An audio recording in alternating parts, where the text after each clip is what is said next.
We want that in-person feel and that analog feel.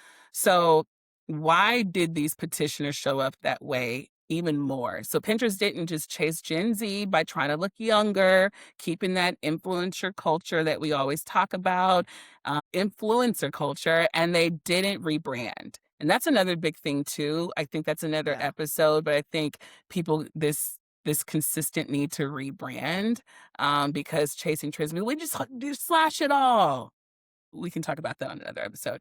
So they looked at what their audience wanted. So 84% of Gen Z and millennials want the best of the digital and the physical worlds. And they built towards that, using that same identity that they've always had: aspiration, vision, and what could be. It's not reinvention. They found clarity and used a new medium, or arguably an old medium, to showcase it. What do we think Mhm. about that?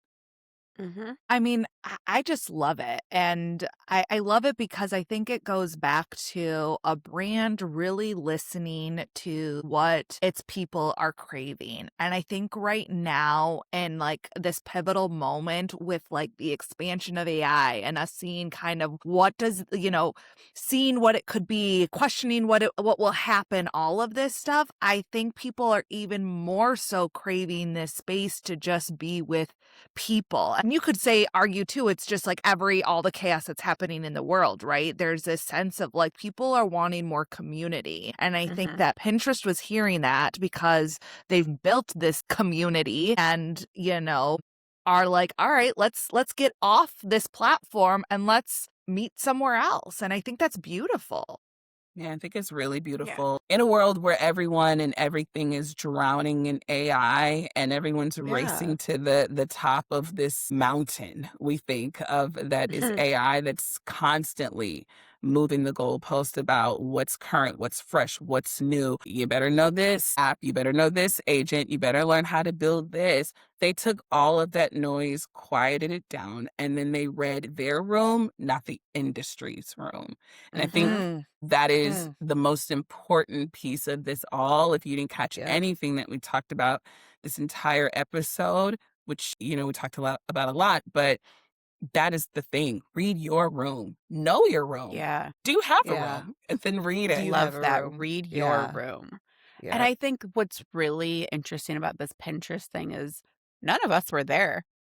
I wasn't there. Literally none of us were at any of these events. And here we are talking about it because it's so wildly different from everything else we've been seeing.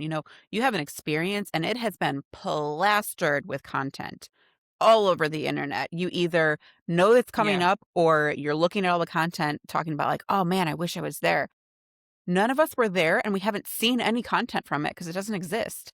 And we're still talking about it because it's so different from what we've seen. And I think that's just wild. right.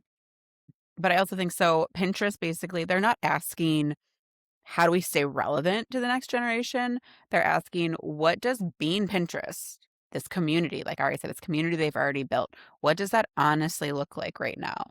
In a world where people are craving something real, this brand is going back to who they are. They know who they are, and they're like, well, let's lean into that. Let's be who we are. Mm-hmm. I think that's really Shout out to cool. Pinterest. Yeah. Yeah, I do want to go to really, one of really these events cool. now, though. I'm like, man, I do have a little bit of Me too, FOMO, because it feels so exclusive. Because then we Right. get to I see was what it gonna say is. that. which is Yes. another Hmm. huge thing. Yeah. Yeah, Yeah. yeah.